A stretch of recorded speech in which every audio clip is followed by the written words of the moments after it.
ሰላም ቤተሰብ እንዴት ናችሁ? ሚስተር ሶል ነኝ። ለዚህ ቻናል አዲስ የሆናችሁ ይህንን ቻናል ሰብስክራይብ አድርጉ፣ ላይክ፣ ኮሜንት እንዲሁም ደግሞ ለሌሎች ግሬድ 11 ተማሪዎች ሼር አድርጉላቸው። ምክንያቱም በዚህ ቻናል በደንብ ኤክስፕሌን አድርጌ ነው ነገሮችን አብራርቼ ጥያቄዎችም ጨምሬ እያሰራው ነው ማቅረብላችሁ። ስለዚህ ዛሬ ይዤላችሁ የመጣሁት ግሬድ 11 ሂስትሪ ዩኒት 6 አፍሪካ ኤንድ ዘ አውትሳይድ ወርልድ ፍሮም 1500 አፕ ቱ 1880s ያለውን የአፍሪካን ሂስትሪ ይሆናል። መጀመሪያ የምናየው ሜዲቫል አፍሪካን ስቴትስ ይሆናል። 6.1.1 ኖርዝ ኢስት ኤንድ ኖርዘርን አፍሪካ the rise of Moroccan sultanates from the 16th up to the 18th century። እንግዲህ ሞሮኮን ስልጣኔት ራይዝ ያደረገው 16ኛው ሴንቸሪ ነው፣ የሚያበቃው ደግሞ 18ኛው ሴንቸሪ ነው ማለት ነው። in the 16th century Morocco emerged as a strong and independent state in North Africa። ሞሮኮ ሱልጣኔት ወይም ደግሞ ሞሮኮ ስቴት በ16ኛው ሴንቸሪ በጣም ጠንካራ እና እንዲሁም ደግሞ ኢንዲፔንደንት ሆና ራሷን የቻለች ሆና በኖርዝ አፍሪካ የተመሰረተች ሱልጣኔት ወይም ስቴት ነበረች። ሞሮኮ መጀመሪያ ላይ ዲቫይድድ ስቴት ነበረች። በኋላ ግን ሞሮኮ ዋዝ ዩኒፋይድ ባይ ዘ ሳዲድስ ኦር ሳዲድ አረብ ክላን። ስለዚህ ሞሮኮን ዩኒፋይድ ያደረጋት አንድ አረብ ክላን ያለ፣ ይህም አረብ ክላን ሳዲድ ወይም ደግሞ ሳዲድስ ይባላሉ። and also Morocco attained its height during the reign of ሱልጣን አህመድ አልመንሱር። ሞሮኮ ስልጣኔዋ ፒክ የደረሰው ወይም ደግሞ ሄት ላይ የደረሰው በሱልጣን አህመድ አልመንሱር ጊዜ ነበር። and it was the only North African state not ruled by the Ottoman Turks። እንግዲህ ሰሜን አፍሪካ ወይም ደግሞ ማግሪብ ሪጅን የሚባለውን ሪጅን ኦቶማን ተርኪሽ ኤምፓየር ከሞሮኮ በስተቀር ሌላውን አካባቢ በሙሉ አድሚኒስትር ማድረግ ችለው ነበር። ስለዚህ ከሰሜን አፍሪካ ስቴቶች እንደ አልጄሪያ፣ ቱኒዚያ፣ ሊቢያ ካሉት ስቴቶች ውስጥ ሞሮኮ ብቻ ነበረች በኦቶማን ተርኪሽ ኤምፓየር ሩል ያልተደረገችው ወይም ደግሞ ኦኩፓይ ያልተደረገችው። ወደ ቀጣይ ቶፒካችን እኔ 6.1.2 ቤኒን፣ ኦዮ፣ ዳሆሜ ኤንድ አሻንቴ እነዚህን አራት ስቴቶች የምናይ ይሆናል። ሌትስ ስታርት ዊዝ ኤምፓየር ኦፍ ቤኒን። ኤምፓየር ኦፍ ቤኒንን አስቀድመን ኤምፓየር ኦፍ ቤኒን ዋዝ ኢስታብሊሽድ ባይ ዘ ኢዶ ፒፕል። ቤኒንን የመሰረቷት ኢዶ የሚባሉ ህዝቦች ሲሆኑ የት አካባቢ ነው? ዘ ፕሬዘንት ዴይ ሳውዘርን ናይጄሪያ አካባቢ ነበር ማለት ነው የመሰረቷት። ስለዚህ የኤምፓየር ኦፍ ቤኒን መስራቶች ኢዶ ፒፕል ናቸው። እችም ስቴት ተመስርታ የነበረችው በዛሬዋ ደቡብ ናይጄሪያ አካባቢ ነበር። and also Benin rose to prominence or greatness in the 14th and the 15th centuries። ስለዚህ ቤኒን ፕሮሚነንት የሆነች ስቴት መሆን የቻለችው በ14ኛው እና በ15ኛው ሴንቸሪ ነበር። and the civilization of Benin reached its peak means height ማለት ነው። ጫፍ ላይ የደረሰው መቼ ነው? by the end of the 15th century ነበር። and the capital of Benin was Benin city itself and Benin was a walled city። walled city ማለት በግንብ የታጠረች ሲቲ ነበረች፣ ልክ እንደ ግሪክ ሲቲ ስቴቶች እንዲሁም ደግሞ እንደ ሌሎች አፍሪካን ሲቲ ስቴቶች ለምሳሌ እንደ ሀረር ወልድ ሲቲ ነበረች፣ ወይም ደግሞ በድንጋይ ተከባ የታጠረች ነበረች ማለት ነው። የቤኒን ኢኮኖሚ ስናይ its economy was based on ocean trade። የውቅያኖስ ንግድ ላይ በጣም ያዘወትሩ ነበር። and also they were traded mainly with the Portuguese and the Dutch።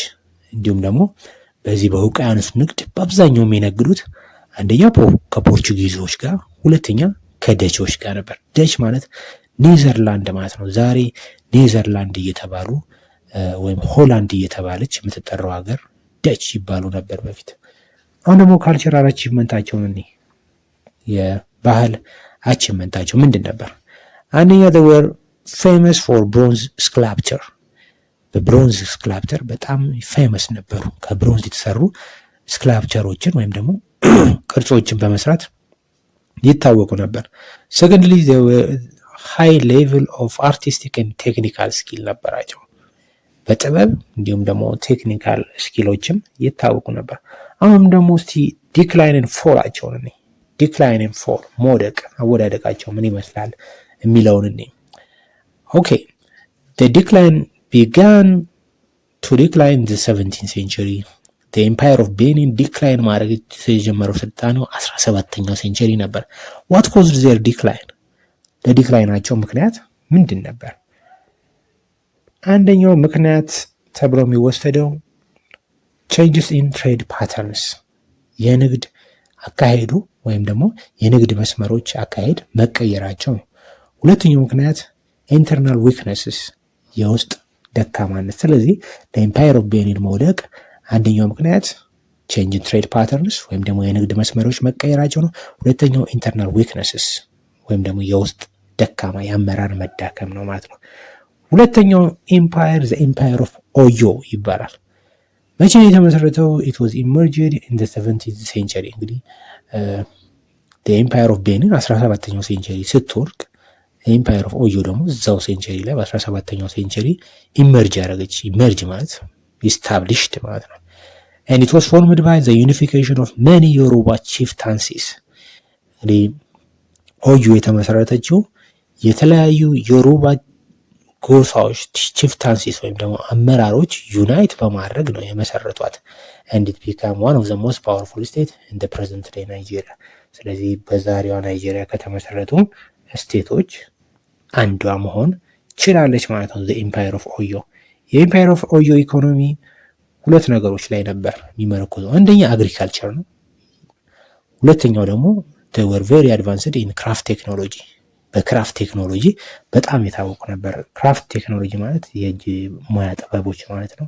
ለምሳሌ ስፓይኒንግ ይሄ ማለት ሽመና ስራ ማለት ነው። and also ዳይንግ ደግሞ ማለት ልብሶችን ቀለም ማቅለም ስራ ነው።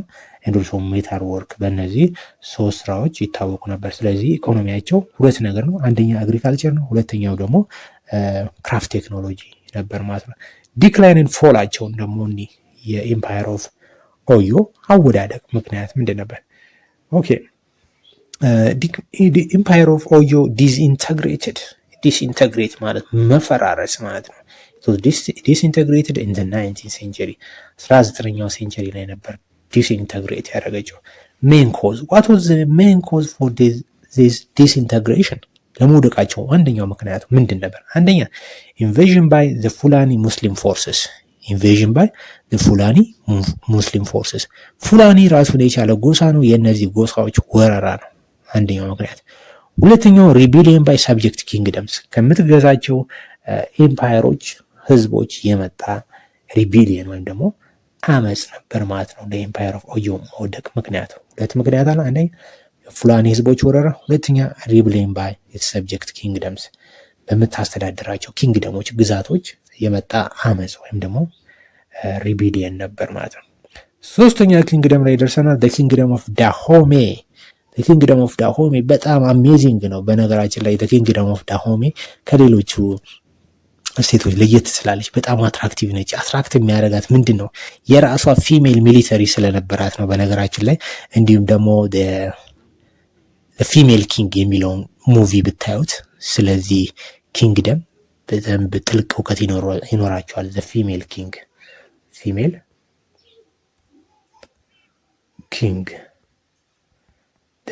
ኪንግ የሚለውን ሙቪ እዩት። ፊሜል ኪንግ የሚለውን ፊልም ብታዩት ጥሩ እውቀት ትጨብጣላቸው። ኦኬ ኤምፓየር ኦፍ ዳሆሜ ኦር ኪንግደም ኦፍ ዳሆሜ ቢካም ኢንዲፔንደንት ኢን 1625 እንግዲህ ኪንግደም ኦፍ ዳሆሜ ከ1625 በፊት በኪንግደም ኦፍ ኦዮ ትተዳደር ነበር። በኋላ 1625 አካባቢ ነፃነቷን አገኘች። ኤንድ it reached its height in the middle of the 19th century ስልጣኔያቸው ደግሞ ከፍታ ላይ የደረሰው በ19ኛው ሴንቸሪ አጋማሽ ነበር። ሎኬሽኑን ስናይ it was located west of Benin and Oyo ከቤኒን በስተምዕራብ እንዲሁም ደግሞ ከኦዮና ከቤኒን በስተምዕራብ ነበር የምትገኘው ወይም ደግሞ in the present day modern ቤኒን ሪፐብሊክ አካባቢ ነበር የምትገኘው ማለት ነው። ስሌቭ ትሬድ ላይ ትልቅ ሮል ነበራት። ምን አይነት ሮል ነበራት የሚለውን ሮል ኢን ስሌቭ ትሬድ ዋን ኦፍ ዘ ሊዲንግ አፍሪካን ስቴት ኢንቮልቭድ ኢን ዘ ትራንስአትላንቲክ ስሌቭ ትሬድ። ኦዮ እንግዲህ ዳሆሜ በትራንስአትላንቲክ ስሌቭ ትሬድ ከተሳተፉት የአፍሪካ ስቴቶች ውስጥ አንዷ ነበረች። ትልቅ ሚና የነበራት ስቴት ነበረች። and also slaves were captured during wars and sold to Europeans። ስለዚህ በኤምፓየር ኦፍ ዳሆሜ እንግዲህ በጣም በጦርነት ታወቃለች። ጦረኛ ነች። ቴሪቶሪያል ኤክስፓንሽን ወይም ደግሞ የግዛት ማስፋፋት ያደርጋሉ። ስለዚህ አንዳንድ ስቴቶችን በሚያሸንፉበት ጊዜ የጦር ምርኮኛ ወይም ደግሞ ፕሪዝነርስ ኦፍ ዋር ያገኛሉ። ስለዚህ እነዚህ ፕሪዝነርስ ኦፍ ዋር ቀጥታ ለአውሮፓያን ስሌቭ ትሬደሮች ይሸጧቸዋል ማለት ነው። እስቲ የዳሆሜን ሚሊተሪ ኦርጋናይዜሽናቸውን እኔ ወይም ደግሞ የጦር አደረጃጀታቸውን እኔ ኢት ዋዝ ፌመስ ፎር ኢትስ ፊሜል አርሚ። ቅድም እንደነገርኳችሁ ዳሆሜ የምትታወቀው ፌመስነቷ ሀያልነቷ የሚታወቀው በነበራት የሴት ጦር ነው። and their army was known as ዳሆሜ አማዞንስ። የሴት ጦሯ ምን ተብሎ ነው የሚጠራው? ዳሆሜ አማዞንስ ይባላሉ። ዳሆሜ አማዞንስ ወይም ደግሞ ባጭሩ ዘ አማዞንስ ተብለው ይጠራሉ ማለት ነው። ፊቸርስ ኦፍ ዘ አማዞንስ ወይም ደግሞ ዳሆሜ አማዞንስ ምንድን ነው? ምን አይነት ፊቸር አላቸው? አንደኛ ኤሊት ሚሊተሪ ዩኒት ናቸው ማለት ስፔሻል ፎርስ ሚሊተሪ ዩኒት ናቸው። ቁጥራቸው ዘር ነምበርድ ቢትዊን 2000 up to 6000 ነው። ከ2000 እስከ 6000 የሚደርስ ጦር ነበራቸው። and also they were highly trained and disciplined። በጣም አልፊ ጠንካራ የሆነ የወታደራዊ ስልጠና እንዲሁም ደግሞ ዲሲፕሊን ነበራቸው ማለት ነው። ኖታብል ሊደራቸውን እስቲ ደግሞ ኖታብል ሊደር ማለት ፌመስ ሊደራቸው የዳሆሜ አማዞንስ ወይም ደግሞ የዳሆሜ ሴት ሚሊተሪ ጦር ታዋቂ አዛዥ ማን ነበረች? ሼዶንግ ሆንግቤ ትባል ነበር። ሼዶንግ ሆንግቤ she was a brave warrior and commander of the Amazons። የአማዞኖች አንደኛ ብሬቭ ዋሪየር ነበረች፣ ሁለተኛ ደግሞ ሚሊተሪ ኮማንደራቸው ነበረች። እስቲ ሚሊተሪ አክቲቪቲያቸውን ምን ሚሊተሪ አክቲቪቲ ሰሩ? አንደኛ they invaded their neighboring states። ጎረቤቶቻቸውን በጣም ይወሩ ነበር፣ ግዛት ማስፋፋት ያደርጉ ነበር ማለት ነው። ሁለተኛ they resisted French colonial forces። ፈረንሳይ ቅኝ ግዛት እንድትገዛቸው ተወራቸው ነበር። ስለዚህ ፈረንሳይ የምታደርገውን ወረራ ከ1889 እስከ 1894 ድረስ በሚገባ ዲፌንድ ማድረግ ችሏል። even if they were finally occupied and colonized by the French። ዲክላይን ኤንድ ፎላቸው ላይ ደርሰናል። አወዳደቃቸው ዲክላይን ኤንድ ፎላቸው ላይ ስንመጣ the Amazons dissolved after the French occupation። እንግዲህ ዳሆሜ አማዞን የሚባለው የፊሜል ሚሊታሪያቸው ዲዞልቭ ያደርገው ወይም የተበተነው መቼ ነው? ፈረንሳይ ኦኩፓይ ስታደርጋቸው፣ ኮንከር ስታደርጋቸው፣ ስትይዛቸው ነበር። then at the end ሶሪ እዚህ ጋር at the end ለማለት ነው። እሺ እዚህ ጋር ስለተጠጋጋ ነው። at the end of the 19th century ዳሆሜ full under the French colonial rule። 19ኛው ሴንቸሪ መጨረሻ ላይ ዳሆሜ በፈረንሳይ ቅኝ ግዛት ስር ወደቀች። ስለዚህ ለዳሆሜ መውደቅ ፍሬንች ኮንከስት ወይም ኮሎኒያል ሩል ይሆናል ማለት ነው። ወደ ቀጣይ ስናመጣ አሻንቴ ኪንግደምን እናገኛለን። ይህም በጣም ገራሚ ኪንግደም ነው። አሻንቴ ምናልባት ግሬድ ቴንም ተምራችሁት ሊሆን ይችላል። አሻንቴ ኪንግደም ወይም ደግሞ አሻንቴዎች ሌላ ስም አላቸው። ምን ይባላሉ? አሳንቴ ተብለውም ይጠራሉ።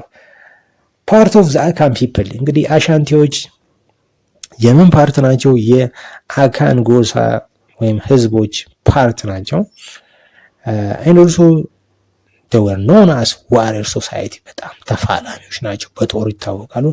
and they were also skilled in wood carving፣ በእንጨት ቅርጻ ቅርጽ ስራም ይታወቃሉ ማለት ነው። and also they were united in the 17th century under the አሳንቴ ሄኔ። ዩናይት መሆን የቻሉት በ17ኛው ሴንቸሪ መጨረሻ ላይ አካባቢ ነው። ዩናይት ያደርጋቸውም አሳንቴ ሄኔ ነው። አሳንቴ ሄኔ ወይም ደግሞ አሻንቴ ሄኔ ማለት ምን ማለት በሰራችሁ? የአሻንቴ ኪንግደም ሩሊንግ ፋሚሊ መጠሪያ ታይትል ነው። የነገስታቶቹ መጠሪያ ታይትል ነው። ኪንግ እንደማለት ነው። ለምሳሌ ኢትዮጵያ ንጉስ እንላለና ስለዚህ አሻንቲ ኪንግደም ደግሞ አሻንቲ ሄኔ ወይም ደግሞ አሳንቲ ሄኔ ብለው ይጠራሉ። ስለዚህ አሻንቲን ዩኒፋይ ያደረጋት አሻንቲ ሄኔ ወይም ደግሞ አሳንቲ ሄኔ ነው። ኢት ኮንትሮልድ ማች ኦፍ ዘ ፕሬዘንት ዴይ ጋና። እንግዲህ አሻንቲ ዛሬ ጋና እየተባለች የምትጠራውን አብዛኛውን ቴሪቶሪ ይሸፍን ነበር። ኢኮኖሚያቸውን ስናይ አንደኛው የኢኮኖሚያቸው ምንጭ ምንድን ነው? ትሪቢዩት ኮሌክትድ ፍሮም ኮንከርድ ፒፕልስ፣ ከወረሯቸው አካባቢዎች የሚያገኙት ትሪቢዩት ወይም ደግሞ ታክስ ነበር። ትሪቢዩት ማለት በነገራችን ላይ ምንድን ነው? ታክስ ማለት ነው። ስለዚህ ትሪቢዩት ኦር ታክስ ነው፣ ግብር ነው። ከወረሯቸው አካባቢዎች ወይም ህዝቦች የሚያገኙት ግብር አንደኛ ሶርስ ኦፍ ኢንካማቸው ነው፣ ሶርስ ኦፍ ኢኮኖሚያቸው ነው። ሁለተኛው ጎልድ ትሬድ ኢን ዘ ትራንስሳሃራን ሮድስ፣ የወርቅ ንግድ። በጣም በትራንስሳሃራን ንግድ ላይ የወርቅ ንግድ ያካሄዱ ነበር። ሁለተኛ የኢኮኖሚ ምንጫቸው ይሄ ነው ማለት ነው። and also they traded slaves with the Portuguese on the Gold Coast። ጎልድ ኮስት ማለት ጋና ነች። ስለዚህ ጋና ኮስታል ኤሪያ ላይ አካባቢ ከፖርቹጊዞች ጋር ወርቅን ይነግዱ ወርቅን እንዲሁም ደግሞ ትሬዶችን ይነግዱ ነበር ማለት ነው።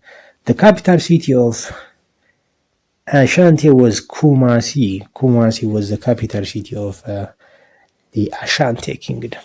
አሁን ደግሞ ወደ ኢስት አፍሪካን እናልፋለን። the kingdom of Buganda እናገኛለን። the kingdom of Buganda located in the present day Uganda። እንግዲህ ቡጋንዳ ዩጋንዳ ሲምፕል። ስለዚህ የምትገኘው የተመሰረተችው የዛሬዋ ዩጋንዳ አካባቢ ነበር።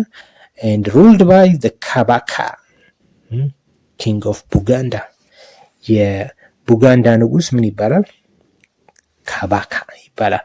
ለምሳሌ እኛ ንጉስ እንደምንለው ካባካ፣ እንዲሁም ደግሞ አሻንቲዎች አሻንቲ ሄኔ ይላሉ፣ ንጉስ እንደማለት። እንደዚሁም ደግሞ ቡጋንዳዎች ምን ይላሉ? ካባካ ይላሉ። ስለዚህ መሪዎቻቸው ካባካ ይባላሉ። ኢኮኖሚያቸው ሶስት ነገር ላይ የተመረኮዘ ነበር። አንደኛው አግሪካልቸር ነው፣ ሁለተኛ ትሬድ፣ ሶስተኛ ሃንዲክራፍት ፕሮዳክሽን ወይም ደግሞ የእጅ ጥበብ ሙያ አምራቾች ነበሩ ማለት ነው። ቀጣይ የምናገኘው ስቴት ዘ ኪንግደም ኦፍ ሩዋንዳ ነው። ሩዋንዳ ከቨርድ ማች ኦፍ ዘ ፕሬዘንት ዴይ ሩዋንዳ። ያው ሩዋንዳ ዛሬ ሩዋንዳ ያለችበት ቴሪቶሪያል ስታብሊሽ ሆነው ሩዋንዳ ፒፕል ሶሻል ስትራክቸራቸውን ስናይ ሁለት ጎሳዎች ነበሯት ሩዋንዳ። አሁንም እነዚህ ሁለት ጎሳዎች ነው ያሏት፣ ወይም ሁለት ክላኖች ነው ያሏት፣ ቱትሲ ኤንድ ሁቱ። ቱትሲ ካትል ኪፒንግ ግሩፕ ኤንድ ሩሊንግ ክላስ ናቸው። ቱትሲ የሚባሉት በጣም ቁጥራቸው ብዙ ነው። እነዚህም ካትል ኪፒንግ ግሩፕ ናቸው። ከዚህ በተጨማሪ ደግሞ ሩሊንግ ክላስ ነው፣ የአመራሩን ስልጣን የያዙት እነዚህ ነበሩ። ሁቱ ደግሞ ስናይ በፖፑሌሽን ትንሽ ናቸው። እነዚህ ደግሞ ዋናው ስራቸው አግሪካልቸራል ፕሮዲውሰርስ ናቸው፣ ወይም ደግሞ ፉድ ፕሮዲውሰርስ ናቸው ማለት ነው። እነዚህ ነበሩ። ኢኮኖሚክ አክቲቪቲ ስናይ ያው የእነሱን ኮፒ ማድረግ ነው። ያው አንደኛው አግሪካልቸር ነው። አግሪካልቸር የሁቱ ስራ ነው ወይም ደግሞ መተዳደሪያ ነበር። ቱትሲዎቹ ደግሞ ካትል ኪፐር ናቸው ማለት ነው። እንግዲህ እንደምናስታውሰው እነዚህ ሁቱና ቱትሲ ግን ጥሩ ታሪክ የላቸውም። በተለይ በ19ኛው ሴንቸሪ በፈጸሙት የዘር ጎሳ ግጭት ሩዋንዳ ላይ ትንሽ መጨፋጨፍ ታሪክ ነበራቸው። አሁን ደግሞ ወደ ምዕራብን ሳውዘን ሴንትራል አፍሪካን ኪንግደም ስናገኝ እናልፋለን። መጀመሪያ የምናገኛት ዘ ኪንግደም ኦፍ ኮንጎ ዊዝ ኬ ነው። እሺ ዘ ኪንግደም ኦፍ ኮንጎ ዊዝ ኬ መቼ ነው ኢመርጅ ያደረገችው? ሶ ኢመርጅድ አራውንድ 1400 ወይም ደግሞ 15ኛው ሴንቸሪ ነበር የተመሰረተችው። ሎኬትድ ሳውዝ ኦፍ ዘ ኮንጎ ሪቨር፣ ከኮንጎ ሪቨር በስተ ደቡብ ነበር የተመሰረተችው። and cover the present day democratic republic of Congo and northern Angola። የዛሬዋን ዲሞክራቲክ ሪፐብሊክ ኦፍ ኮንጎ ወይም ዲአርሲን እንዲሁም ደግሞ ኖርዘርን አንጎላ ሰሜን አንጎላን የሚሸፍን ነበር። ህዝቦቿ it was inhabited by Bantu speaking በኮንጎ የኮንጎ መስራቶች ምን ይባሉ? ባንቱ ቋንቋ ተናጋሪ የነበሩት ባኮንጎ ባኮንጎ ፒፕል ይባላሉ። ላይክ ዚምባብዌን የመሰረቷት ሾና እንደሚባሉት the kingdom of ኮንጎ ነው የመሰረቷት ባንቱ ቋንቋ ተናጋሪዎቹ ባኮንጎ ናቸው ማለት ነው። and they were skilled farmers and craftsmen። በጣም ጀግና ገበሬዎች ነበሩ። እንዲሁም ደግሞ ክራፍት ሜኖች ነበሩ። ለምሳሌ ፖተርስ ነበሩ፣ የሸክላ ስራ ማለት ነው። ዊቨርስ ሸማኔ ነበሩ። አግራሪያን ማለት አግሪካልቸር ማለት ነው። ስለዚህ በዚህ ስራ የተዳደሩ ነበር። ፖለቲካል ኦርጋናይዜሽናቸውን ስናይ ወይም ደግሞ የፖለቲካ ስርዓታቸውን አገነባባቸውን ስናይ they were ruled by ማኒ ኮንጎ። ኪንግደም ኦፍ ኮንጎ የምትመራው በማኒ ኮንጎ ነው አይደል እንዴ? እሺ ማኒ ኮንጎ ማለት ሮያል ታይትል ነው ወይም ደግሞ ንጉስ እንደማለት ነው። እኛ ንጉስ እንላለን። ማኒ ኮንጎ ማለት በእነሱ እንደዚህ ነው። ኦኬ ሃይሊ ሴንትራላይዝ ገቨርንመንት ነበራቸው። በጣም ኤቭሪቲንግ ሩል የሚደረገው ከሴንተር ነበር ማለት ነው። ካፒታል ሲቲያቸው ምባንዛ ኮንጎ ትባላለች፣ ወይም ደግሞ ዛሬ ስሟ ተቀይሮ ሳን ሳልቫዶር ይባላል። ስለዚህ የኪንግደም ኦፍ ኮንጎ ካፒታል ሲቲ ምባንዛ ኮንጎ ወይም ደግሞ ሳን ሳልቫዶር ነው። the kingdom was divided into 6 provinces በስድስት ክፍለ ከተሞች ትከፈል ነበረ ወይም ፕሮቪንሶች ትከፈል ነበረ። and regional governors were appointed by the king ወይም ደግሞ ማኒ ኮንጎ የእነዚህን 6 ፕሮቪንሶች አገዛዞች ይሾም ነበር ማለት ነው። ኢኮኖሚክ አክቲቪቲያቸውን ስናይ 3 ነገር ላይ ኢኮኖሚያቸው ዲፔንድ ይሆን ነበር። አግሪካልቸር፣ ትሬድ ኤንድ ክራፍትሜንሺፕ ከሌሎቹ ስቴቶች ጋር ይመሳሰላል ማለት ነው። ሪሌሽንሺፕ ዊዝ ዘ ፖርቹጊዝ ከፖርቹጊዞች ጋር የነበራቸው ግንኙነት ምን ይመስላል ደግሞ የሚለውን እኔ ፍሮም ዘ 15th century the Portuguese traders increased። ስለዚህ ከ15ኛው ሴንቸሪ በኋላ ፖርቹጊዞች ከኮንጎ ጋር ያላቸው ግንኙነት በጣም እየጠነከረ መጣ። and Congo became the major supplier of slaves to the transatlantic slave trade። ከዛም ከዚህ ጊዜ በኋላ ኮንጎ የትራንስአትላንቲክ ስሌቭ ትሬድ ዋና ሰፕላየር ወይም ደግሞ አቅራቢ ሆነች ማለት ነው። ዲክላይን ኦፍ ኮንጎን ደግሞ እኔ ዝቅተዋ ወይም ደግሞ ማሽቆልቆሏን እኔ the kingdom declined by the end of the 16th century due to the following reasons። ኮንጎ ዲክላይን ያደረገችው በ16ኛው ሴንቸሪ ሲሆን ምክንያቱም ቀጣዮቹ ናቸው። አንደኛ ኢንተርናል አንሬስት የውስጥ አለመረጋጋት። በምን ምክንያት ነው ግን ኢንተርናል አንሬስት የመጣው? that was caused by the Portuguese slave raiding። ሬድ ማለት አደን ማለት ነው። ፖርቹጋሎች እንግዲህ ከነሱ ጋር ሪሌሽንሺፕ ከጀመሩ በኋላና የኮንጎን ንጉስ ወደ ካቶሊክ ሃይማኖት ኮንቨርት ካደረጉት በኋላ አላ ያደረጉት ወይም ፍሬንድ ያደረጉት። ስለዚህ ምን ማድረግ ጀመሩ? ስሌቭ መነገድ ጀመሩ። ስለዚህ በኮንጎ ውስጥ ኢንተርናል አንሬስት የውስጥ አለመረጋጋት እንዲፈጠር ሆነ። ምክንያቱም ፖርቹጋሎች ስሌቭ ሬዲ ያደረጉ ስለነበር ወይም ደግሞ ስሌቭ ያድኑ ስለነበር፣ ይሄ አንደኛው ለመውደቋ ምክንያት ነው። ሁለተኛ ዲስራፕሽን ኦፍ ፖለቲካል ስታቢሊቲ ነው፣ የፖለቲካ አለመረጋጋት መኖሩ ነው። ሶስተኛው ምክንያት ደግሞ ኢንቬዥን ባይ ዘጃጋ ፒፕል ወይም ደግሞ ኢምባንጋላ ፒፕል፣ እነዚህ ዋሪየር ናቸው፣ ከሉንዳ ከሚባል አካባቢ የመጡ ወራሪ ህዝቦች ናቸው ማለት ነው። አሁን ደግሞ በቀጣይ የምናየው ቶሩዋ፣ ሙታፓ ኤንድ ሮዝዊ ስቴትስ ሳውዘርን ሴንትራል አፍሪካን ስቴቶች ናቸው። ቶሩዋ፣ ሙታፓ ኤንድ ሮዝዊ ስቴትስ። ሙታፓ ሌላ ስምም አላት፣ ሞዌኔ ሙታፓ ትባላለች። ሙታፓ ሞዌኔ ሙታፓ ትባላለች። ወይም ደግሞ ፖርቹጊዞች እንደሚጠሯት ሞኖ ሞታፓ፣ ሞኖ ሞታፓም ትባላለች። ሞኖ ሞታፓም ተብላ ትጠራለች። ዞሮ ዞሮ ወደ በኋላም እንጠቅስ ይሆናል። In southern central Africa, the decline of Great Zimbabwe at the end of the 15th century led to the rise of new Shona successor states።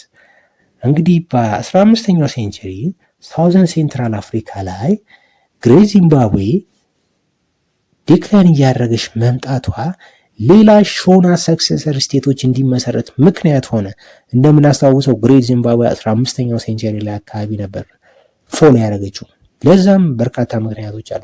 አንደኛ ቼንጅ ኦፍ ትሬድ ሩት ነው። ሁለተኛው ኦቨር ኤክስፕሎይቴሽን ኦፍ ናቹራል ሪሶርስ ነበር። ለግሬት ዚምባብዌ መውደቅ የተመሰረተ የግሬት ዚምባብዌ መስራቶች ሾና ህዝቦች እንደሚባሉ እናስታውሳለን። ከዛ ግሬት ዚምባብዌ 15ኛው ሴንቸሪ ስትወርቅ ግን ሌላ ሾና የሆኑ ህዝቦች ሌሎች ስቴቶችን መሰረቱ። ለምሳሌ ቶሩዋ ስቴት፣ ሙታፓ ስቴት እና ሮዝዊ ስቴቶችን መሰረቱ ነው የሚለን። ኤንቫይሮንመንታል ኤግዞስሽን ኦቨር ኤክስፕሎይቴሽን ኦፍ ዘ ኤንቫይሮንመንት ማለት ነው። ኤንድ ሽፍት ኦፍ ሎንግ ዲስታንስ ትሬድ ቱዋርድስ ዘ ዛምቤዚ ቫሊ ኮልድ ግሬት ዚምባብዌ ቱ ቢ አባንደንድ ማለት መተው ማለት ነው። መተው ተተዎች በቃ አላስፈላጊ እንዳላስፈላጊ ተቆጠረች ነው ተተዎች ማለት ነው። ስለዚህ ለግሬት ዚምባብዌ መውደቅ ምክንያቶቹ ነው እዚህ ጋር እየጠቀሰልን ያለው። አንደኛ ኢንቫይሮንመንታል ኤግዞሽን በቃ ኢንቫይሮንመንቱ በጣም መበዝበዙ፣ ለምሳሌ የነበራት ሶይል የነበራት ፕላንት ስፒሽስ መራቆቱ፣ የነበራት የጨው ሶርስ መራቆቱ፣ የነበራት ወርቅ መራቆቱ እንዳትፈልግ አደረጋት። ሁለተኛ ሽፍት ኦፍ ሎንግ ዲስታንስ ትሬድ ቱዋርድ ዛምቤዚ ቫሊ ነው። በዚምባብዌ በግሬት ዚምባብዌ የሚያልፈው የነበረው ሎንግ ዲስታንስ ትሬድ ሽፍት አድርጎ በዛምቤዚ ቫሊ ማለፍ መጀመሩ ያው ተፈላጊነቷ እንድትቀንስ አደረገ። ስለዚህ ዲክላይን አደረገ። ሃይቨር ኢስ ፖለቲካል ኢኮኖሚክ ኤንድ አርኪቴክቸራል ትራዲሽንስ ኮንቲኒ ትሩ ዘ ቶርዋ ሙታፓ ኤንድ ሬዝዊ ስቴትስ። ነገር ግን ግሬት ዚምባብዌ የነበራት የፖለቲካ የኢኮኖሚ እንዲሁም ደግሞ የአርኪቴክቸር ወይም የስነ ህንፃ ባህል በእነዚህ ሁለት ስቴቶች እንዲቀጥል ወይም ደግሞ እንዲያባራ ሆኗል። በቶርዋ በሙታፓ እና በሮዝዊ ስቴቶች አማካኝነት ማለት ነው። እስቲ እነዚህን ስቴቶች በየብቻ እናያቸው። ዘቶርዋ ስቴት was emerging in the second half of the 15th century። ይቅርታ እዚህ ጋር ተጠጋግቷል፣ የፊደሎቹ ተጠጋግቷል። it was emerging in the second half of the 15th century በ15ኛው ሴንቸሪ ሁለተኛ አጋማሽ ላይ ነበረ የተመሰረተችው። and it was founded by the Shona people። ልክ እንደ ግሬት ዚምባብዌ የተመሰረተችው ሾና ህዝቦች ነው የመሰረቷት። and it's located south of the Great Zimbabwe in present day ማታቤሌ ላንድ የተመሰረተችውን ሳውዝ ኦፍ ግሬት ዚምባብዌ ማታቤሌ የሚባለው ቦታ ላይ ነው። ዛሬ ዚምባብዌ ላይ የሚገኝ ማታቤሌ በሚባል ቦታ ነው። ኤስ ካፒታል ሲቲ ወስ ካሚ ወይም ደግሞ ዳናንጎምቤ ትባላለች። የቶርዋ ስቴት ካፒታል ሲቲ ካሚ ወይም ደግሞ ዳናንጎምቤ ተብላ ትጠራ ነበር። and it continued and improved the stonewall enclosure tradition of ግሬት ዚምባብዌ። ግሬት ዚምባብዌ እንግዲህ የሚታወቁት በስቶንዎል ኢቨን ዚምባብዌ ማለት ወርድ ዚምባብዌ ሾና ወርድ ነው ወይም ደግሞ የባንቱ ቋንቋ ነው። በባንቱ ቋንቋ ደግሞ ማለት ዚምባብዌ ማለት ስቶን ሃውስ ማለት ነው። ስለዚህ ግሬት ዚምባብዌ የነበራትን የስቶን ኢንክሎዥር ትራዲሽን ማን ማስቀጠል ይችላል? ቶርዋ ስቴት ማስቀጠል ይችላለች ማለት ነው። ያንን ባህል ያንን አርኪቴክቸራል ቫልዩ ወይም እሴት። አሁን ደግሞ ኢኮኖሚያቸው ጋር ስንመጣ አርኪኦሎጂካል ዲስከቨሪ ኦፍ ኦብጀክትስ ኢምፖርትድ ፍሮም ዩሮፕ ኤንድ ቻይና ሾው ጋሚ ወዝ ወይም ደግሞ ዳናንጎምቤ ወዝ ሜጀር ሴንተር ኦፍ ሪጂናል ኤንድ ኢንተርናሽናል ትሬድ። ስለዚህ ኢኮኖሚያቸው ትሬድ መሆኑን ያሳየናል። እንዲሁም ደግሞ ከአውሮፓና ከቻይና ጋር እንደሚነግዱ በአርኪኦሎጂስቶች ተቆፍሮ የወጡ እቃዎች ወይም ኦብጀክቶች እንደሚያሳየን ቶርዋ ስቴት ሪጂናል እና ኢንተርናሽናል ትሬድ የምታካሂድ ጠንካራ ስቴት እንደነበረች ያሳየናል ማለት ነው። ቀጣዩ ስቴት ሙታፓ ስቴት ወይም ደግሞ መዌኔ ሙታፓ ኢምፓየር ትባላለች። ሙታፓ ስቴት ወይም ደግሞ መዌኔ ሙታፓ ኢምፓየር ትባላለች። መዌኔ ሙታፓ ኢምፓየር was emerged in the late 15th century ነው የተቋቋመችው። it is founded by ሙቶታ። መስራቹ ማን ይባላል? ንጉሳቸው የመዌኔ ሙታፓ ኢምፓየር መስራች ሙቶታ። he was the leader of the northern Shona people የሰሜን ሾና ህዝቦች ሊደር ነበረ። በኋላ ኢምፓየር መሰረተ። እችም ኢምፓየር ሞኖ ሞታፓ ወይም ደግሞ መዌኔ ሙታፓ ወይም ደግሞ ባጭሩ ሙታፓ ተብላ ትጠራ ነበር ማለት ነው። ኦኬ ኤክስፓንሽን ኤንድ አድሚኒስትሬሽን ስናይ ሙቶታ ዩዝድ a small but powerful army። ሙቶታ የነበረው ወታደሮች በጣም ትንሽ ናቸው ግን በጣም ፓወርፉል ናቸው። የኮንትሮል ትሬድ ሩትስ ቢትዊን ዚምባብዌ ፕላቶ በዚምባብዌ ፕላቶ መካከል ያለውን የንግድ መስመር የተቆጣጠረው ነበር። እንዲሁም ደግሞ ስዋሂሊ ኮስት ኦፍ ኢስት አፍሪካ የምስራቅ አፍሪካን ስዋሂሊ ኮስታል ኤሪያዎችንም መቆጣጠር ችሎ ነበር። ኤንድ ሂዝ ሰን ማቶፔ conquered the lands between the Kalahari Desert in the west and Mozambique in the east. ልጁ ደግሞ ስሙ ማቶፔ ይባላል። ማቶፔ ደግሞ በካላሃሪ በረሃ በስተምዕራብ እንዲሁም ደግሞ በሞዛምቢክ በስተምስራቅ በእነዚህ በካላሃሪ ዴዘርት እና በሞዛምቢክ መካከል ያለውን ሰፊ ቦታ ተቆጣጥረው ነበር። ታይትል ኤንድ ኔማቸውን ደግሞ እንግዲህ ሮያል ታይትል አላቸው እንደ ኪንግደም ኦፍ ኮንጎ ማኒ ኮንጎ እንዳልነው እነዚህም ሮያል ታይትል አላቸው። ሙቶታ ኤንድ ማቶፔ ማለት ፋዘር ኤንድ ሳን acquired the royal title called ሙዌኔ ሙታፓ አያችሁ። ስለዚህ በሀገራቸው ስም ወይም ደግሞ በኤምፓየራቸው ስም ነበረ የሙዌኔ ሙታፓ ኢምፐረሮች ሮያል ታይትል ወይም ደግሞ ኪንግ እንደማለት የሚጠቀሙት እና ምን ማለት መሰላችሁ? ሙዌኔ ሙታፓ ሚንስ ማስተር ኮንከረር ወይም ደግሞ ፒሌጀር ማለት ነው። ሙዌኔ ሙታፓ ማለት and the Portuguese called the kingdom of ሙዌኔ ሙታፓ ሞኖ ሞታፓ። ፖርቹጋሎች ደግሞ ሙዌኔ ሙታፓ ምን ብለው ጠሯት? ሞኖ ሞታፓ ብለው ጠሯት። ኢኮኖሚክ አክቲቪቲያቸውን ስናይ የሞኖ ሞታፓ ጎልድ ኤንድ አይቨሪ ትሬድ ነው። እዚህ ጋርም ስለተጠጋጉ ነው። ጎልድ ኤንድ አይቨሪ ትሬድ it was the economy of the ሙዌኔ ሙታፓ። ሜጀር ትሬዲንግ ፖስታቸው ዋና ትሬዲንግ ፖስታቸው ሴና እና ቴቴ ይባላሉ። ትላልቅ የንግድ ቦታዎቻቸው ሴና እና ቴቴ ይባላሉ። ሪሌሽንሺፕ ዊዝ ዘ ፖርቹጊዝ እና ሬዚስተር ዘ ፖርቹጊዝ ኢንፍሉዌንስ አንቲል ዘ ሚድ 17 ሴንቸሪ። ፖርቹጋል ኮንከር ልታደርጋቸው ስትሞክር ነበር። ስለዚህ ይሄንን ኢንፍሉዌንስ ከ17ኛው ሴንቸሪ ዲፌንድ አደረጉ and eventually subjugated by the Portuguese። በመጨረሻም ሙዌኔ ሙታፓ ኮንከር የተደረገችው እና ኮሎኒ የሆነችው የፖርቹጋል ኮሎኒ ሆነች ማለት ነው። ቀጣይ የምናገኛት ኢምፓየር ዘ ሮዝዊ ኢምፓየር ነው። it was emerged in 1670s ነው የተመሰረተችው። founded by ቻንግሜር። መስራቹ ሰው ማን ይባላል? ቻንግሜር ይባላል። he was a powerful ሾና ሚሊተሪ ሊደር ነው። ጠንካራ የሆነ የሾና ሚሊተሪ ሊደር ነው። and his followers were known as ሮዝዊ። የቻንግሜር ፎሎወርስ ምን ይባላሉ? ሮዝዊ ይባላሉ። እና ሮዝዊ ማለት ሚኒንጉ ምንድነው? ዘ ዲስትሮየርስ ማለት ነው አባቴ፣ ዘ ዲስትሮየርስ ማለት ነው። and ሮዝዊ ቻሌንጅድ ዘ ሙዌኔ ሙታፓ ኦር ሙታፓ ኤምፓየር ፎር ዶሚናንስ። እንግዲህ ሮዝዊ ኤምፓየር ሙዌኔ ሙታፓ ኤምፓየርን ለመጠቅለል ትገዳደራት ነበር ወይም ቻሌንጅ ታደርጋት ነበር ማለት ነው። ሜጀር አቺቭመንታቸውን ስናይ in 1680s ኮንከርድ ዘ ቶርዋ ስቴት 1680ዎቹ ላይ ቶርዋ ስቴትን ኮንከር አድርጓል። in 1693 expelled the Portuguese from Zimbabwe plateau። በጣም ጠንካራ ነው እንግዲህ ቻንግሜር ወይም ደግሞ የሮዝዊ ኤምፓየር መሪ ፖርቹጋሎችን ከግሬት ዚምባብዌ ፕላቶ አካባቢ ወይም ደግሞ ጠፍጣፋ ቦታዎች ላይ አስወጥቷቸው ነበር። and then he established the ሮዝዊ ኤምፓየር። ዲክላይን ኦፍ ስናይ in 1830 the ሮዝዊ ኤምፓየር was raided and destroyed by the Nguni and Ndebele Bantu speaking groups። አወዳደቃቸውን ስናይ በ1830ዎቹ ላይ ሮዝዊ ኤምፓየር በንጉኒ እና ኔድቤሌ በሚባሉ ባንቲ ስፒኪንግ ክላኖች ወይም ደግሞ ጎሳዎች ተወረረች ማለት ነው። then the Nguni and Ndebele founded a kingdom of Matabele in the present day Zimbabwe። ከዛ እነዚህ ንጉኒ እና ኔድቤሌዎች ኪንግደም ኦፍ ማታቤሌን መሰረቱ።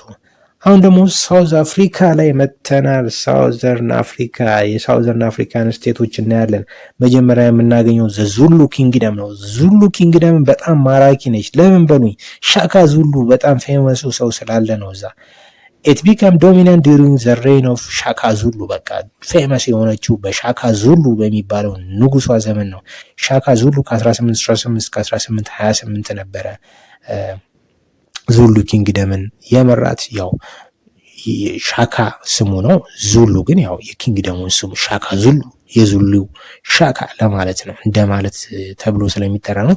ሻካ was a brilliant military leader and a state builder። ሀያል የሆነ የጦር ሊደር ነው፣ እንዲሁም ደግሞ ሀገር ገንቢ ነበር። he successfully defended the kingdom against the neighboring Bantu clans and Boer settlers። ቦየር ሴትለርስ ማለት ደች ሴትለርስ ናቸው። ስለዚህ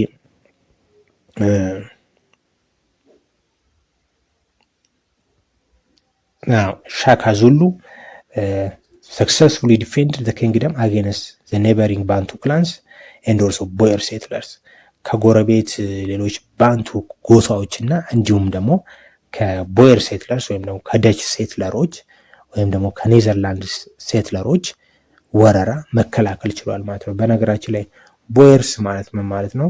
ደች ሴትለርስ ናቸው። ደች ሴትለርስ ነጭ አውሮፓውያን ደች ዜግነት ወይም ደግሞ የኔዘርላንድ ዜግነት ያላቸው በደቡብ አፍሪካ የሰፈሩ ሰዎች ናቸው። ስለዚህ ሻካ ዙሉ ኪንግደምን ከነዚህ ወራራዎች እንዲሁም ደግሞ ከሌሎች ባንቱ ክላኖች ነፃ ማውጣት ችሏል ማለት ነው። ዲክላይን ኦፍ ዘ ዙሉ ኪንግደም የዙሉ ኪንግደም ማሽቆልቆል አፍተር ሻካስ ዴዝ ዘ ኪንግደም ዊክንድ ዲው ቱ ዘ ፎሎዊንግ ሪዝንስ ሻካ ከሞተ በኋላ ዙሉ ኪንግደም ዲክላይን አረገች፣ ዊክን አረገች፣ ተዳከመች። በምክንያት በቀጣዮቹ ምክንያት አንደኛ ኢንተርናል ኮንፍሊክት የውስጥ ግጭት በመኖሩ ነው። ሌላኛው ዋር ዊዝ ራይቫል ባንቱ ግሩፕስ ከሌሎች ተቀናቃኝ የባንቱ ጎሳዎች ጋር ጦርነት ውስጥ መግባታቸው ነው። and by the 1860s the British conquered the Zulu kingdom and many other Bantu states በ1860ዎቹ ላይ እንግሊዝ ዙሉ ኪንግደምን ተቆጣጠራቻት። እንዲሁም ደግሞ ሌሎች ባንቱ ስቴቶችን ተቆጣጠረች። ለምሳሌ እንደ ኮይኮይ እንደ ዞሳ የመሳሰሉትን በደቡብ አፍሪካ የሚገኙ ስቴቶችን ተቆጣጠረች ማለት ነው። ቀጥሎ የምናገኘው 6.1.6 the Ottoman conquest of North Africa struggle for control of Maghreb መግሪብ ሪጅን ማለት ኖርዝ ዌስት አፍሪካ ማለት ነው። ኖርዝ ዌስት አፍሪካ የሰሜን አፍሪካ ምዕራባዊ ዳርቻው ማለት ነው። እንግዲህ እሱን ለመቆጣጠር የምታደርገውን እንቅስቃሴ እናያለን። ዱሪንግ ዘ 16th century ኖርዝ አፍሪካ became a battleground between two major world powers 16ኛው ሴንቸሪ ላይ ሰሜን አፍሪካ የሁለት አውሮፓውያን ሀያል ሀገሮች የጦር ሜዳ ሆኖ ነበር። እነዚህም ሁለት ሀያላን ሀገሮች ማን ናቸው? ኦቶማን ኤምፓየር ኤንድ ስፓኒሽ ኤምፓየር። ስለዚህ ሰሜን አፍሪካን ለመያዝ ኦቶማን ተርኪሽ ኤምፓየር እና ስፓኒሽ ኤምፓየር ይፋለሙ ነበር እዛ ቦታ ላይ። ቦዝ ኮምፒትድ ፎር ዶሚናንስ ኦቨር ዘ መግሪብ ኦር ኖርዝ ዌስት አፍሪካ። ሁለቱም ምንድነው የሚወዳደሩ ኮምፒት የሚያደርጉት ሰሜን ምዕራብ አፍሪካን ወይም ደግሞ መግሪብ ሪጅንን ለመያዝ ነበር። ፋይናሊ ዘ ኦቶማን ውን ዘ ዋር። በመጨረሻም ኦቶማን ተርኪሽ ኤምፓየር ጦርነቱን አሸነፈች። ለምን አሸነፈች? ቢኮዝ ኦቶማንስ ሃድ ስትሮንግ ኔቪ። ኔቪ ማለት ባህር ኃይል ነው፣ ጠንካራ ባህር ኃይል። እንዲሁም ደግሞ ኤሊት ጃኒሰሪ ሶልጀርስ ስለነበራቸው ነው። ጠንካራ የጃኒሰሪ ሶልጀርስ ስለነበራቸው ነው። ጃኒሰሪ ሶልጀርስ ማለት ፉት ሶልጀር ማለት ነው። ኦኬ ጃኒሰሪ ማለት ፉት ሶልጀር ወይም ደግሞ እግረኛ ወታደሮች ስለነበራቸው ነው። በነገራችን ላይ የኦቶማን ተርኪሽ ወታደሮች በሁለት ነው የሚከፈሉት። አንደኛው ጃኒሰሪ ነው፣ ሁለተኛውን በቀጣይ የምናየው ይሆናል። ሶስተኛ ሰፖርት ፍሮም ሎካል አረብ ኤንድ በርበር ሙስሊምስ። ሌላኛው ደግሞ ከነባር አረቦችና በርበር ሙስሊሞች ድጋፍ ያገኙ ስለነበር ነው ኦቶማን ተርኪሾች ስፓኒሽን በሰሜን አፍሪካ ላይ ያሸነፉ ይቻላል። by the end of the 16th century the Ottomans controlled Egypt, Libya, Tunisia, Algeria. only Morocco remained independent። አያችሁ 16ኛው ሴንቸሪ መጨረሻ ላይ ኦቶማን ተርኪሾች ግብፅን፣ የሰሜን አፍሪካ ሀገሮች ሊቢያን፣ ቱኒዚያን፣ አልጄሪያ መቆጣጠር ችለው ነበር። ያልቻሉት ማንን ነበር? ኦንሊ ሞሮኮን ነበር መቆጣጠር ያልቻሉት። ኦቶማን አድሚኒስትሬሽን ወይም ደግሞ አገዛዝ ነው። ገቨርነሮቻቸው ምን ይባላሉ? ፓሻ ገቨርነርስ ኦር ፓሻ and military ኮማንደሮቻቸው ዴይስ ይባላሉ። were appointed from ኢስታንቡል። ቱርክ የቱርክ ዋና ከተማ ኢስታንቡል ትባል ነበር። ስለዚህ ሚሊተሪ ገቨርነሮች እንዲሁም ደግሞ ሚሊተሪ ሊደሮች እንዲሁም ደግሞ ገቨርነሮች የሚሾሙት ከኢስታንቡል ከቱርክ ዋና ከተማ ነበር። ገቨርነሮች ፓሻ ይባላሉ። ሚሊተሪ ኮማንደርስ ደግሞ ዴይስ ይባላሉ። ተርኪሽ ወዝ ኦፊሻል ላንጉጅ። ስለዚህ እነ ሊቢያ፣ ግብፅ፣ አልጄሪያ አካባቢ የተቆጣጠሮች ቦታዎች ላይ ኦፊሻል ላንጉጅ ተርኪሽ ቋንቋ ነበር ማለት። and Arabs, Berbers were excluded from top government positions. ነባር የነበሩት የሰሜን አፍሪካ ህዝቦች እና አረቦች እና በርበሮች ቶፕ ገቨርንመንት ፖዚሽን ስልጣን አይሰጣቸውም። ትናንሽ ፕሮቪንሶችን እንዲያስተዳድሩ ብቻ ይፈቀድላቸው ነበር። ሚሊተሪ ኦርጋናይዜሽናቸው ጋር ስንመጣ ሁለት ሚሊተሪ ኦርጋናይዜሽን ነበር። የመጀመሪያው ጃኒሰሪስ ናቸው። ጃኒሰሪስ ሚንስ ኤሊት ኦቶማን ኢንፋንትሪ። ኢንፋንትሪ ማለት እግረኛ ወታደሮች ነው። የኦቶማን ተርክሾች እግረኛ ወታደሮች ምን ይባላሉ? ጃኒሰሪስ ይባላሉ። ሁለተኛው ወታደራቸው ክፍል ሲፋይ ነው። ሲፋይ ማለት ካቫለሪ ነው ወይም ደግሞ ፈረሰኛ ወታደር ማለት ነው። ካቫለሪ ኦር ፈረሰኛ ወታደሮች ናቸው። ልክ ሜዲቫል ዩሮፒያን ሶልጀርስ ምን ይባላሉ? ናይትስ እንደሚባሉት ሜዲቫል ኦቶማን ተርኪሽ ሶልጀርስ ካቫለሪ ፓርቱ ሲፋይ ይባላል። ኢንፈንትሪ ፓርቱ ደግሞ ጃኒሰሪ ይባላሉ ማለት ነው። ፕሮቪንሻል አድሚኒስትሬሽናቸውን ስናይ ፕሮቪንስስ ዲቫይድድ ኢንቱ ሳንጃክስ ኦር ሰብ ፕሮቪንስስ። ለምሳሌ ከተማዎቹ እንደገና ይከፋፈሉና ሰብ ፕሮቪንስ ይሆናሉ፣ ሳንጃክስ ተብለው ይጠራሉ። ኤንድ ኢች ሳንጃክስ ገቨርንድ ባይ ሙታሳሪፍ። እያንዳንዱ ሳንጃክ ወይም ደግሞ ሰብ ፕሮቪንስ በምን ይተዳደራል? በሙታሳሪፍ ይተዳደራል። ሎካል ዲስትሪክትስ አድሚኒስትርድ ባይ አሪፍ ቺፍስ። ሎካል ዲስትሪክቶች ደግሞ ትናንሽ አካባቢዎች ደግሞ የሚተዳደሩት በአረብ ቺፎች ወይም ደግሞ በሰሜን አፍሪካ ነባር ጎሳዎች ይተዳደራሉ። ገቨርነርስ ወር አካውንተብል ቱ ዘዋሊ ኦር ገቨርነር ጀነራል። እያንዳንዱ ገቨርነር ደግሞ ለዋሊው ወይም ደግሞ ለዋናው አስተዳዳሪ ሪስፖንሲብል ኦር አካውንተብል ነበሩ ማለት ነው። ኦቶማን ሪፎርምስ ኤንድ ኮንትሪቢዩሽንስ። የኦቶማን ተርኪሽ ኢምፓየር በሰሜን አፍሪካ የሰሩት ሪፎርም አንደኛ ኢንትሮዲውስድ ማይሊት ሲስተም። ማይሊት ሲስተም ሚንስ ሪሊጂየስ ቤዝድ አድሚኒስትሬሽን ወይም ደግሞ ሃይማኖት ተኮር የማስተዳደር ነው።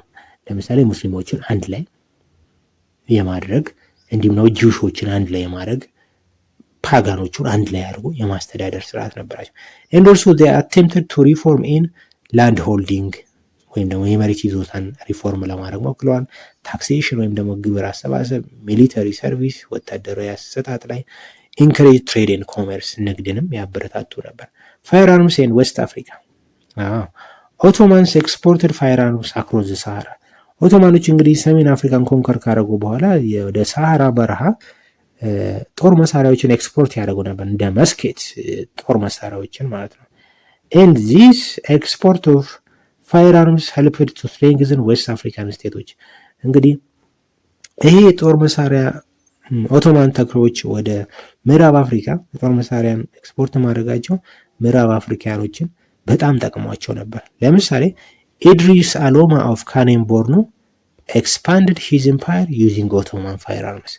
ኢድሪስ አሎማ የሚባለው የካኖን ቦርኖ ንጉስ የነበረውን ግዛት የኦቶማኖችን ጦር መሳሪያ በመጠቀም ለማጠናከር እና ለማስፋፋት ግዛቱን ለማስፋፋት ጠቅሞት ነበር። ዲክላይን ኦፍ ዘ ኦቶማን ሩል እኒ በሰሜን አፍሪካ የነበራቸው አገዛዝ ማብቃት። ዘ ኢምፓየር ቢካም ኦቨርስትሬችድ ግዛታቸው በጣም መስፋቱ ይሄ እንዲዳከሙ ምክንያት ሆነ። ኤንድ ኦቶማን ሱልጣንስ አላውድ ሎካል ሩለርስ አውቶኖሚ አስ ሎንግ አስ ታክስስ ዌር ፔይድ። እንዲሁም ደግሞ ኦቶማን ሩለሮች የሰሜን አፍሪካ ሩለሮች ግብር እስከከፈሉ ድረስ ሰልፍ ገቨርናንስ ወይም ራሳቸውን በራሳቸው እንዲያስተዳድሩ መፍቀዳቸው። እንዲሁም ደግሞ ፍሮም 1700 ኦንዋርድስ ኖርዝ አፍሪካን ፕሮቪንስስ ዌር ፕራክቲካሊ ኢንዲፔንደንት። ከ1700 በኋላ የሰሜን አፍሪካ ስቴቶች ነፃ ሆኑ። ለምሳሌ ኢጅፕት ኮንትሮልድ ባይ ማምሉክ ቤይስ ኤንድ ፓሻስ።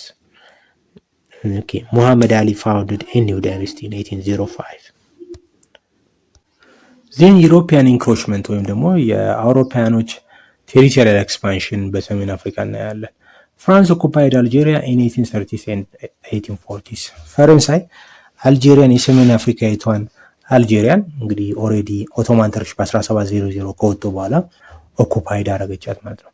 and French control expanded into the Sahara። ከዛ በኋላ ወደ ሳሃራ ዴዘርትም ኤክስፓንድ አረገች።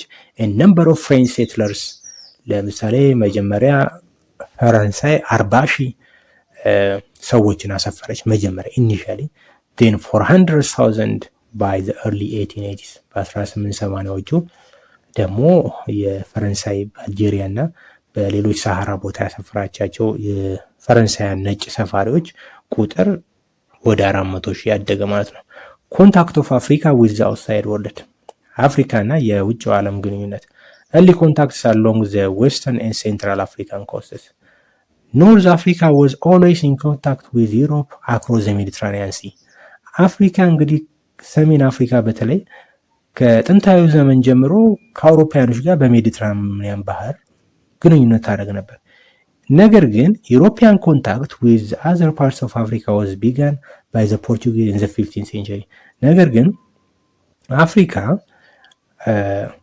ከፖርቹጊዞች ጋር ከሌሎቹ የአፍሪካ አካባቢዎች ጋር ግንኙነት ማድረግ የጀመረችው በ15ኛው ሴንቸሪ ነበር ማለት ነው። The Portuguese exploration was sponsored by Prince Henry the Navigator. የፖርቹጋሎች ኤክስፕሎሬሽን ወይም ደግሞ አሰሳ በፖርቹጊዙ ልዑል ፕሪንስ ሄንሪ ዘ ናቪጌተር ይደግፍ ነበር። ለምንድን ነበር የሚደግፈው? ሞቲቭስ ቢሃይንድ ፖርቹጊዝ ኤክስፕሎሬሽን። ለምንድን ነበር ኤክስፕሎሬሽን የሚያደርጉት? ለምንድን ነው ሄንሪ ዘ ናቪጌተር እነዚህን አሰሳዎች ፋይናንስ የሚያደርገው ስፖንሰር የሚያደርገው? አሁን ለነዚህ መልሶች እናገኛለን። አንደኛ ቱ ጌን ዳይሬክት አክሰስ ቱ ጎልድ ፕሮዲውሲንግ ኤሪያስ ኦፍ ዌስት አፍሪካ ነው። አንደኛው ምክንያት ፖርቹጊዞች የምዕራብ አፍሪካ ወርቅ አምራች ቦታዎችን መቆጣጠር ይፈልጉ ስለነበር ነው። ሁለተኛ ቱ ባይፓስ አረብ ሚድልሜን መሀል ላይ የነበሩትን አረብ ነጋዴዎችን ባይፓስ ለማድረግ ወይም ለማለፍ ነው። ሶስተኛ ቱ አቮይድ ኦቶማን ተርኪሽ ብሎኬድ ኦፍ ላንድ ኤንድ ሲ ሩትስ ሊዲንግ ቱ ዘ ፋር ኢስት።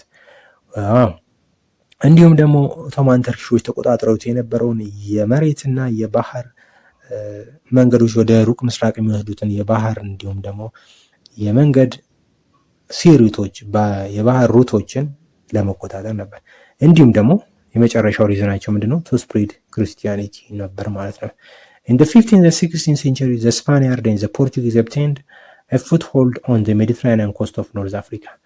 እንዲሁም ደግሞ በ15ኛው እና በ16ኛው ሴንቸሪ ስፓኒሾች እና ፖርቹጊዞች ሜዲትራኒያን ኮስት ኦፍ ኖርዝ አፍሪካን መቆጣጠር ችለው ነበር።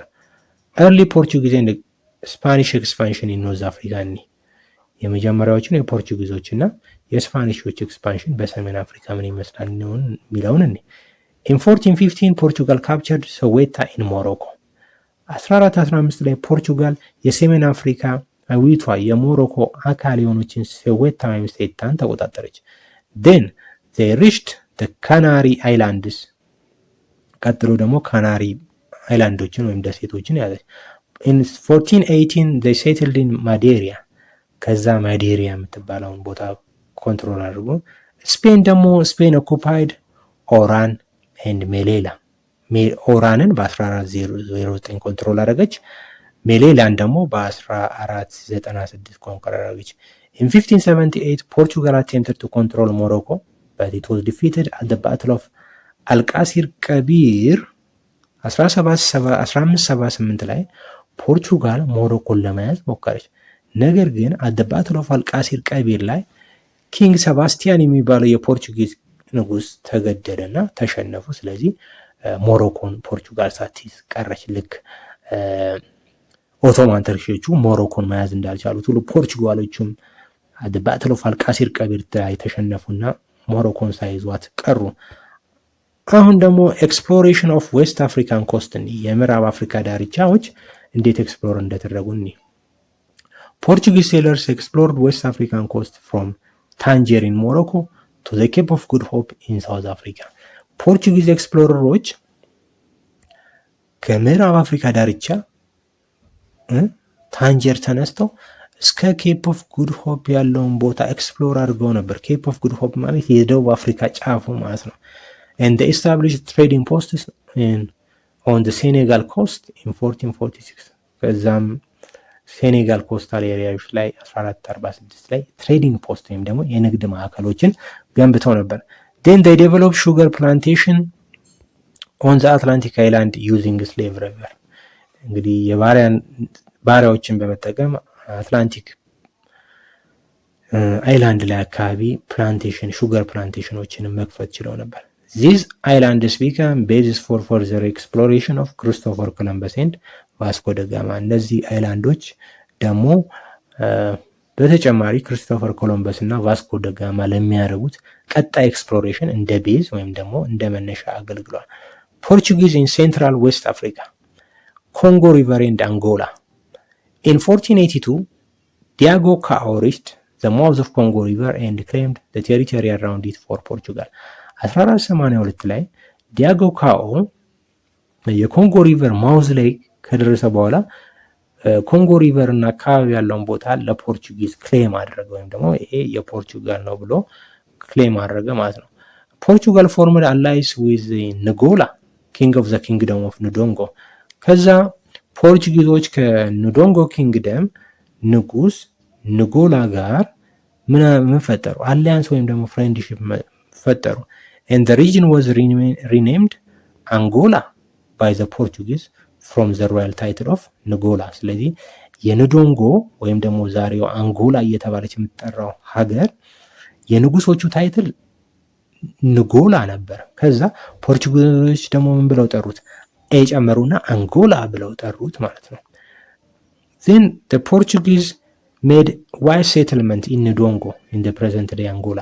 ከዛ ፖርቹጋሎች ነጭ ሰፋሪዎችን አምጥተው ማስፈር ጀመሩ። ከዛ የኑዶንጎ ኢምፓየር ኩዊን የነበረችው ንዛንጋ ምባንዴ ፖርቹጊዞች ጋር ጦርነት ማድረግ ጀመረች ማለት ነው። ሬዚስታንስ ኦፍ ኩዊን ንዛንጋ ምባንዴ። ኩዊን ንዛንጋ ምባንዴ ኦፍ ኑዶንጎ ሌድ ሬዚስታንስ አገኒስት ዘ ፖርቹጊዝ ኤክስፓንሽን። የፖርቹጋሎችን መስፋፋት ኑዶንጎ ላይ የሚያደርጉትን መስፋፋት ፍልሚያ ማድረግ ጀመረች። and she was a skilled military leader and negotiator። በጣም ጠንካራ የሆነች የጦር መሪና ተደራዳሪም ነበረች። and she fought the Portuguese for 4 decades። ፖርቹጋሎችን ለ4 ዲኬድ ወይም ደግሞ ለ40 ዓመት ፋይት ማድረግ ችላ ነበር። in 1656 she signed a peace treaty largely on her own terms። ከዛ 1656 ላይ ለ40 ዓመት ከተፋለመቻቸው በኋላ ፒስ ትሪቲ ተፈራረመች ከፖርቹጊዞች ጋር ማለት ነው። the kingdom of Congo እናገኛለን ቀጥለን። the kingdom of Congo allied with Portugal in 1482 1482 ላይ kingdom of Congo with K የሚጀምረው ማለት ነው ከፖርቹጋል ጋር አሊያንስ መሰረቱ፣ ፍሬንድሺፕ መሰረቱ። and the Portuguese missionaries converted ማኒ ኮንጎ የኮንጎ ንጉስ ታይትል ማለት ነው። ማኒ ኮንጎን ወደ ካቶሊክ ሃይማኖት ኮንቨርት አደረጉት። then አፎንሶ ዘ ፈርስት የሚባለው የኮንጎ ንጉስ አፎንሶ ዘ ፈርስት ኪንግ ኦፍ ኮንጎ አዶፕትድ ፖርቹጊዝ ካልቸር የፖርቹጋልን ካልቸር ምን አደረገ? አዶፕት አደረገ። and he built catholic churches ምክንያቱም ካቶሊክ ሆኗል። and he molded his government on Portuguese system የኮንጎንም ገቨርንመንት ሲስተም በፖርቹጊዝ ሲስተም ቀየረው። and Congo became major supplier of transatlantic slave trade ኮንጎ የትራንስአትላንቲክ ስሌቭ ትሬድ ዋና የስሌቭ አቅራቢ ሆነች ማለት ነው። in 1665 ፖርቹጋል invaded and killed the ማኒ ኮንጎ። ከዛ 1665 ላይ ፖርቹጋሎች የኮንጎን ንጉስ ማኒ ኮንጎን ገደሉና በዚህም ምክንያት የኮንጎ ኢንዲፔንደንስ አበቃ ማለት ነው። by the late 17th century Congo collapsed due to the following reasons። አንደኛው ለኮንጎ መውደቅ ምክንያት ምንድነው? ስሌቭ ሬድ ነው። ስሌቭ ሬድስ ወይም ደግሞ የስሌቭ አደና በፖርቹጋሎቹ ከመጠን በላይ መካሄዱ ነው። ሁለተኛ ኢንተርናል ኮንፍሊክት ወይም ደግሞ የውስጥ ግጭት የእርስ በርስ ግጭት በመኖሩ ነው ማለት ነው። ሶስተኛው ምክንያት ጃጋ ወይም ደግሞ ኢምባንጋላ ኢንቬዥን ኢምባንጋላ ወይም ደግሞ ጃጋ የሚባሉት ህዝቦች ወረራ ማድረጋቸው ለኮንጎ ኪንግደም መውደቅ ምክንያት ሆነ ማለት ነው። ከዛ የምናገኘው ፖርቹጊዝ ኢንስት አፍሪካ ነው። ፖርቹጋሎች በምስራቅ አፍሪካ የነበራቸው ግንኙነት ምን ይመስላል? ቫስኮ ደጋማ voyaged from 1497 up to 1498 ቫስኮ ደጋማ rounded the Cape of Good Hope። ቫስኮ ደጋማ እንግዲህ ከፖርቹጋል ተነሳ። ከዛ በኋላ የደረሰ በምዕራብ አፍሪካ አድርጎ ኬፕ ኦፍ ጉድ ሆፕ ወይም ደግሞ የአፍሪካ ጫፍ ይደርሳል። ከዛ ቪዚትድ ስዋሂሊ ፖርትስ። ስዋሂሊ ፖርቶች ኢስት አፍሪካ አካባቢ የሚገኙት ናቸው። እነ ማሊንዲ እና ሞምባሳውን ኬንያ ነው የምትገኘው። እነዚህም ቪዚት ካደረገ በኋላ የት ይሄዳል? ሂሪሽድ ኢንዲያ። መጨረሻው የት ይሆናል? ህንድ ይደርሳል ማለት ነው። ዘን ህንድ ከደረሰ በኋላ ከህንድ ወደ ፖርቹጋል ይመለሳል። ኢን ሂዝ ሪተርን ቱ ፖርቹጋል ሂ ሪፖርትድ ዘ ዌልዝ ኦፍ ስዋሂሊ ሲቲ ስቴትስ እንደነ ሞምባሳ እነ ማሊንዲ ሌሎችም የስዋሂሊ ኮስታል ሲቲዎች ያላቸውን ዌልዝ ለፖርቹጋል መንግስት ተናገረ። ከዛ በኋላ ፖርቹጋል ሌተር ካፕቸርድ መኒ ኢስት አፍሪካን ኮስታል ሲቲስ። ከዛ በኋላ ፖርቹጋል በርካታ የኢስት አፍሪካን ኮስታል ቴሪቶሪዎች ኮንከር ታደርጋቸዋለች ወይም ትቆጣጠራቸዋለች። ፖርቹጊዝን ሳውዘርን አፍሪካ ደግሞ እናያለን። ፖርቹጊዞች በደቡብ አፍሪካ የነበራቸው ግንኙነት ምን ይመስላል የሚለውን ስናይ ኤስታብሊሽ ትሬዲንግ ፖስት ኢን ሞዛምቢክ የንግድ ማዕከል መሰረቱ። ኤንድ ትራይድ unsuccessfully to control ዚምባብዌ ጎልድ ማይንስ አንደር ዘ ሮዝዊክ ኪንግደም እንዲሁም ደግሞ በሮዝዊክ ኪንግደም ቁጥጥር ስር ያለውን የጎልድ ማዕድን ለመቆጣጠር ሞከሩ፣ ግን አልተሳካላቸውም። in 1693 the Roswy under ቻንግሜር expelled the Portuguese በ1693 ቻንግሜር የሚባለው የሮዝዊ ንጉስ ፖርቹጊዞችን አስወጣቸው። and the Portuguese were more successful in the kingdom of ሙዌኔ ሙታፓ ፖርቹጊዞች ሰክሰስፉል መሆን የቻሉት ሙዌኔ ሙታፓ ላይ ብቻ ነበር። እንግዲህ ተማሪዎች የዛሬ ትምህርታችን ይህን ይመስል ነበር። ለዛሬ ይበቃናል። ይህንን ቻናል እንግዲህ በማበረታታት ሰብስክራይብ አድርጉ፣ ላይክ አድርጉ፣ ኮሜንት አድርጉ። እንዲሁም ደግሞ ለሌሎች ጓደኞቻችሁ በሌሎች ትምህርት ቤት ለሚገኙ ጓደኞቻችሁ ሼር አድርጓቸው። ለዛሬ ይበቃናል። ባባይ። በቀጣይ the slavery and slave trade in Africa የሚለውን ይዤላችሁ እመጣለሁ። ዩኒት 6ን እንጨርሳለን። see you